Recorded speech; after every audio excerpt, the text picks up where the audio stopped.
اللہ نے ان آیتوں میں کیا فرمایا؟ ہمیں ہماری اوقات یاد دلائی ہے کہ تم جتنا اپنے آپ کو سمجھتے ہو اتنے ہو نہیں. انا خلقناہم مما یعلمون. ہم نے تمہیں جس پانی سے بنایا ہے ہمیں معلوم ہے. تو اس سے بڑی کوئی اوقات ہو نہیں سکتی کہ جس چیز سے ہم بنے ہیں وہ ایک گندی غلیظ چیز ہے. نطفہ جسے کہا جاتا ہے, پیٹ میں بھی گند لے کے گھومتے ہیں, ہر سوراخ سے ہمارے گند ہی نکلتا ہے. انسان کی آنکھ ہے, آنسو نکلیں گے. کبھی آپ نے دیکھا کوئی آپ کے آنسو لے کے کھا رہا ہو؟ کان سے کیا نکلتا ہے؟ مشک و عنبر نکلتی ہے. کبھی دیکھا کسی کے کان سے اس نے یوں نکالا تو مشک و عنبر کے جھونکے آئے آپ کو؟ کبھی دیکھا آپ نے؟ ہاں یا نا میں جواب تو دینا. ناک میں کبھی انگلی گھمائی, آدمی چماٹ مارتا ہے, کیا کر رہا ہے یار, کہیں اور جا کے کریے کام. کیا خیال ہے؟ ہوا نکل جاتی ہے تو صرف وہاں سے گزر کے آتی ہے. کتنی اسمیل آتی ہے, صرف گزر کے آئی ہے. تو ہر جگہ سے گند, ہر جگہ سے گند. تو اللہ کہتے ہیں ہمیں پتہ ہے تم کیا ہو. اللہ نے یہ اوقات کیوں یاد دلائی ہے, اس پہ تو میں بہت کئی ہفتے بیان کر چکا ہوں.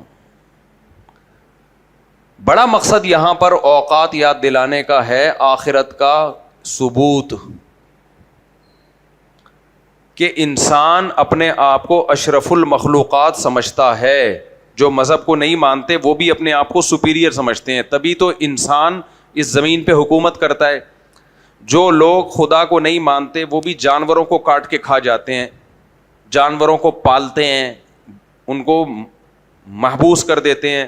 سوال پیدا ہوتا ہے آپ کے پاس کیا دلیل ہے ان جانوروں کو کاٹ کے کھانے کی؟ میرے اور آپ کے پاس تو دلیل ہے, ہم خدا کو مانتے ہیں, مذہب کو مانتے ہیں. بھائی ہمیں اس کائنات کو بنانے والا جو ہر چیز کا مالک ہے اس نے مجھے اور آپ کو اجازت دی ہے کہ ہم ان جانوروں کو کاٹ کے کھا سکتے ہیں, مچھلیوں کو بھی مار کے کھا سکتے ہیں. وہ کہہ رہا ہے میرا ہے سب کچھ, وَلِلَّهِ مَا فِي السَّمَاوَاتِ وَمَا فِي الْأَرْضِ. جو کچھ آسمانوں میں جو کچھ زمین میں سب کس کا ہے؟ اللہ کا ہے. تو اللہ کہہ رہا ہے میرا ہے سب کچھ, تم بھی میرے ہو. جب سب کچھ اللہ کا ہے تو اللہ کہتے ہیں میں نے اپنے خلیل کو حکم دیا اپنے بیٹے کو ذبح کر دو. تو خلیل ابراہیم علیہ السلام نے کیا کیا؟ ذبح کرنے کے لیے لٹا دیا اس کو. کوئی میں اگر آپ کو حکم دوں کہ اپنے بیٹے کو ذبح کرو, آپ کے لیے جائز ہے؟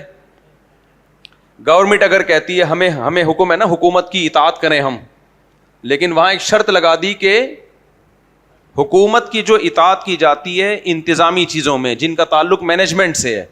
کچھ چیزیں ایسی ہوتی ہیں جو سب جب تک ایک اصول پہ جمع نہ ہو تو زندگی گزارنا ممکن ہی نہیں ہوتا. مثال کے طور پر حکومت نے قانون بنا دیا کہ ریڈ بتی پہ ہم نے بریک لگانی ہے. اب یہ مینجمنٹ سے اس کا تعلق ہے. اس کا تعلق کس سے ہے؟ مینجمنٹ سے, ورنہ سب ٹکرے مار رہے ہوتے. تو جہاں مینجمنٹ نہیں ہوگی وہاں گورنمنٹ کی اطاعت بھی لازم نہیں ہے, کیونکہ ہم کسی کے غلام نہیں ہیں, حکومت کے بھی ہم غلام نہیں ہیں. کوئی دنیا میں کسی کا غلام نہیں ہے. ہے تو کس بیس پہ ہے بھائی؟ سوال پیدا ہوتا ہے نا, میں تیرا غلام کیوں, تو میرا غلام کیوں, کیا بیس کیا ہے؟ تو میرا ایک بیان اس پر بڑا تفصیلی ہوا تھا کہ سیکولر اور لبرل لوگ انسانوں کو انسانوں کا غلام بناتے ہیں, مذہب نہیں بناتا. آزادی حقیقت میں مذہب میں ہے, اور جو آزادی کے نام پہ منجن بیچتے ہیں نا آج کل جو سیکولر قوتیں اور نام نہاد لبرلز, یہ اصل میں غلام بنا رہے ہوتے ہیں. اس ٹاپک پر پورا ایک تفصیلی بیان ہے میرا, نیٹ پہ سرچ کریں گے آ جائے گا. اس آزادی اسلام میں ہے اور اسلام کو چھوڑنے میں غلامی ہے. بڑی طاقتیں اپنا غلام بناتی ہیں آزادی کا منجن لیبل لگا کے. تو منجن تو آپ کو پتہ ہے سب سے بہترین بزنس کس چیز کا ہے پتہ ہے؟ منجن کا. دنیا میں سب سے بہترین بزنس کس چیز کا ہے؟ منجن. مطلب یہ کہ لیبل اچھے اچھے لگاؤ, بے شک پروڈکٹ اس میں زہر ہو, تو منجن بہترین ہونا چاہیے. خیر, تو کیا ہوا؟ ہاں, تو ہم حکومت کی بھی اطاعت کرتے ہیں جو جن چیزوں کا تعلق مینجمنٹ سے. اگر میں مثال کے طور پر حکومت ہمیں بول دے آپ نے 4 گلاس پانی پینے ہیں صبح نہار منہ, گورنمنٹ قانون بنا دے, تو ہم پہ اطاعت لازم ہے. کیوں بھائی؟ میرا پیٹ میری مرضی, میں کیوں 4 گلاس پیوں, مجھے جتنی پیاس لگے گی میں اتنی پیوں گا, نہیں لگے گی تو ایک بھی نہیں پیوں گا. تو وہی خامخواہ کہ اگر کوئی آرڈر بنائے نا حکومت تو اس کی اطاعت لازم نہیں ہے. یہ بات فقہاء نے لکھی ہے کہ بعض حکومتیں ایسے ہی کرتے ہیں, وہ اٹھا کے کچھ بنا دیا, تو وہ مینجمنٹ سے ہے بھائی, آپ کے فائدے کی چیز ہو, اس قانون کو فالو کرنے میں سب لوگوں کا فائدہ ہو. نہیں ہے تو وہ ایویں ہی ایک بیٹھے بیٹھے کسی کو خیال آ گیا, کچھ بھی آرڈر دے دیا, اس کی کوئی حیثیت نہیں ہے, دنیا کے ہر قانون میں کوئی حیثیت نہیں ہے. تو میں یہ عرض کر رہا تھا کہ میں اور آپ جانور ذبح کر کے کھاتے ہیں, ہمیں پرمیشن کس نے دی ہے؟ اللہ نے. اگر انسان کو آرڈر کرے یہ کرو وہ کرو تو انسان انسانوں کے آرڈر کا محتاج نہیں ہے, نہ پابند ہے. وہ کہہ سکتا ہے میں تمہارا غلام تھوڑی ہوں. تو اب ہر چیز کا مالک کون ہے؟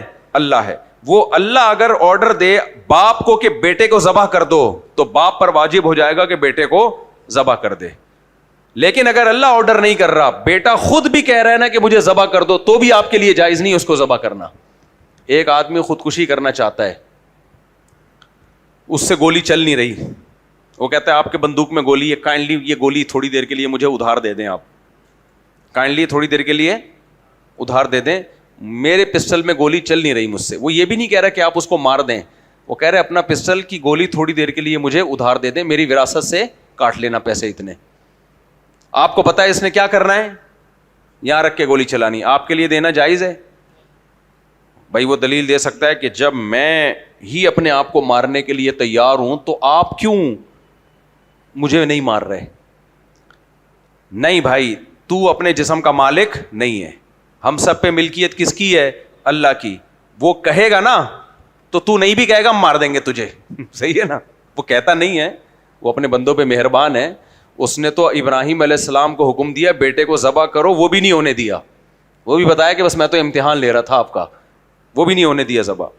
تو وہ غفور رحیم ہے, ارحم الراحمین ہے. لیکن اس کو یہ رائٹ ہے کہ وہ اگر حکم دے کہ اس کو, آپ کہہ رہے ہو کہ مجھے گولی مار دو, آپ کے لیے جائز, دوسرے کے لیے جائز نہیں کہ آپ کے کہنے پہ بھی آپ کو مارے گولی. لیکن اللہ اگر کہہ رہا ہے مار دو تو آپ نہیں بھی کہہ رہے مار دو. وہ کہتا نہیں ہے اللہ, ایسا نہ اٹھا کر کے مارنا شروع کر دیں آپ. امریکہ میں نے ایسے ڈاکٹروں سے ملا ہوں جو ان پیشنٹ کو ٹریٹ کرتے ہیں جو مرنے والے ہیں. موضوع سے ہٹ نہ جاؤں, گچی پکڑ کے رکھنی ہے آپ نے, ٹھیک ہے نا. ان پیشنٹ سے ملتے ہیں جو کیا ہونے والے ہیں. کچھ پیشنٹ ایسے ہوتے ہیں جن کے بارے میں ڈاکٹرز کہہ دیتے ہیں کہ آپ نے دنیا سے بہرحال اب اتنے دن کے بعد چلے جانا ہے, آپ کا کینسر اتنا خطرناک ہو چکا ہے. یہاں بھی کہہ دیتے ہیں, ڈاکٹر بتا دیتے ہیں. 6 مہینے پہلے میں کینسر کے پیشنٹ سے مل کے آیا, ان کو ڈاکٹر نے کہا تھا آپ 6 مہینے کے مہمان ہیں بس. تو ہم مل کے آئے, ان کی تسلی دی ان کو. میں یہاں پہنچا ہوں 2 دن کے بعد اطلاع ہوئی کہ ان کا انتقال ہو گیا. اطلاع ملی انتقال ہی ہو گیا ان کا, حالانکہ ینگ تھے. تو اللہ بچائے, ہم سب کو صحت عافیت والی زندگی دے. لیکن